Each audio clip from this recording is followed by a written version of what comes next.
On the coldest morning of December, when the wind cut through the city like broken glass and people hurried past each other with their heads buried in scarves, a single father named Ethan Hale stood outside the massive glass building of Sterling and Company, clutching a paper bag that held his son's breakfast.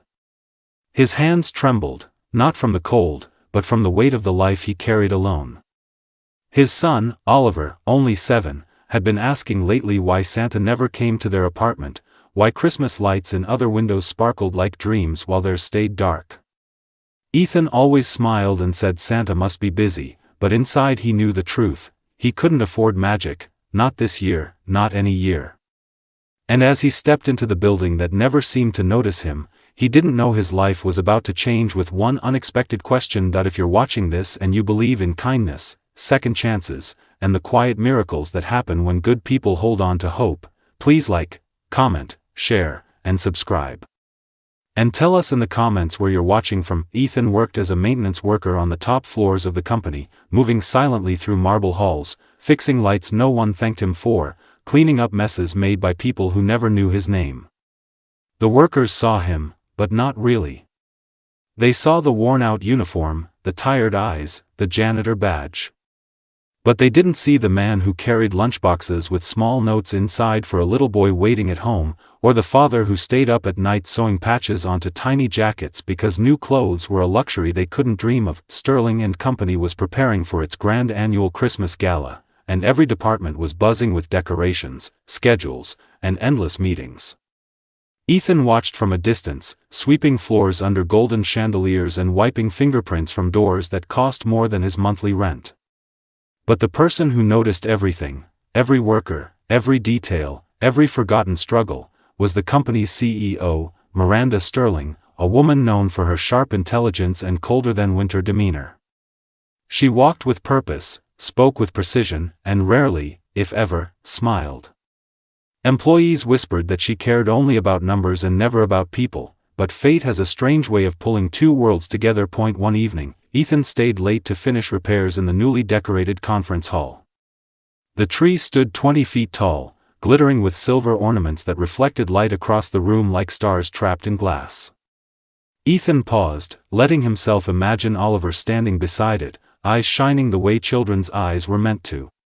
For a moment, he allowed himself to wish. Just then, Miranda Sterling walked in, reviewing documents on her tablet. Ethan straightened immediately, muttering an apology, but she waved it off. She wasn't there to reprimand him.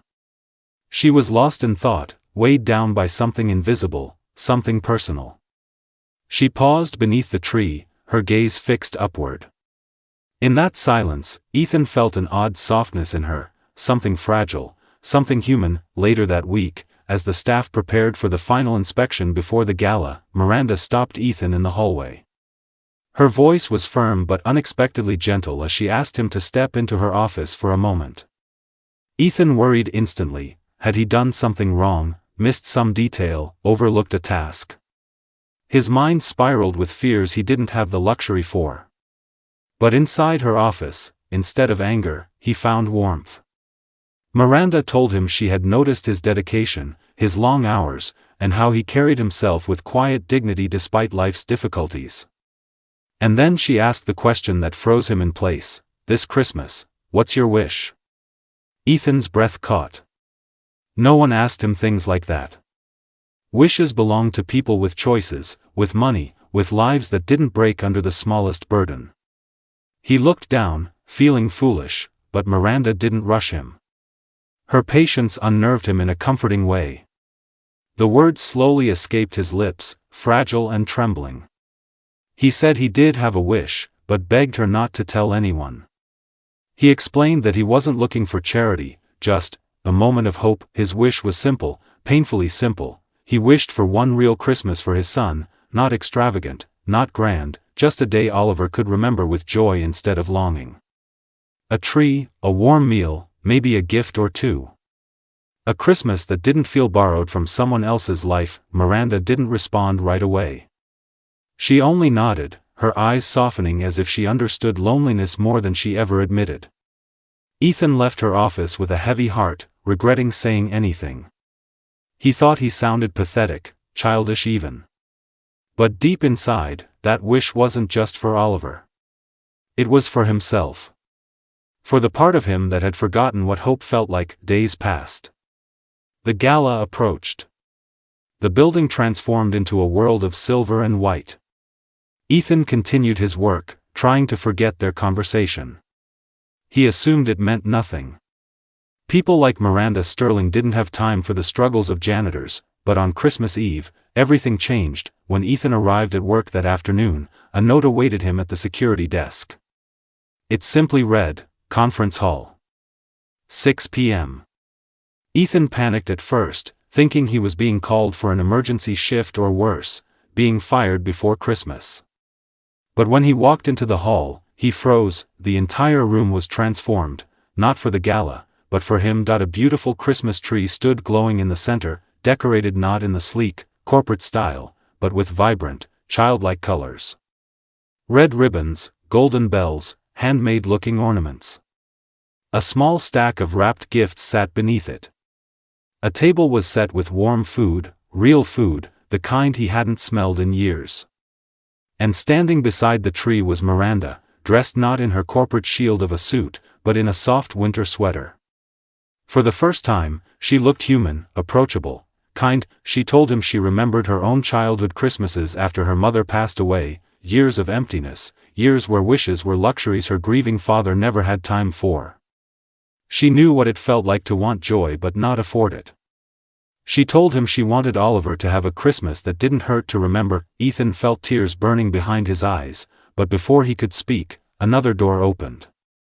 There, walking slowly and shyly into the room, was Oliver, his son, accompanied by one of the office staff members who had picked him up from their apartment. The moment Oliver saw the tree, he gasped, his small face glowing brighter than the lights above him. He ran to Ethan, hugging him tightly, whispering, "Daddy, is this for us?" Ethan could barely nod. The night that followed felt like a dream. Oliver tore open presents with laughter that echoed through the hall like music. Miranda watched from a distance at first, but eventually Oliver pulled her into their small circle, showing her his new toy truck and insisting she help him put it together. For the first time in years, Ethan felt the heaviness in his chest lift, replaced with a warmth he thought he'd forgotten forever. But it wasn't just the gifts, or the tree, or the food. It was the feeling of being seen. Being understood. Being valued. And somewhere amidst the lights, the laughter, and the soft glow of Christmas magic, Ethan realized something he never expected. Miranda wasn't cold. She was lonely. And in their shared loneliness, something gentle began to grow. As the night neared its end, Miranda handed Ethan an envelope. Inside was a new employment agreement, not as a janitor, but as a facilities manager, with better pay, health benefits, and flexible hours to spend more time with Oliver. Ethan tried to refuse, overwhelmed by the generosity, but Miranda insisted. She told him she believed in people like him, people who gave the world far more than they received, and in her eyes, Ethan saw something else.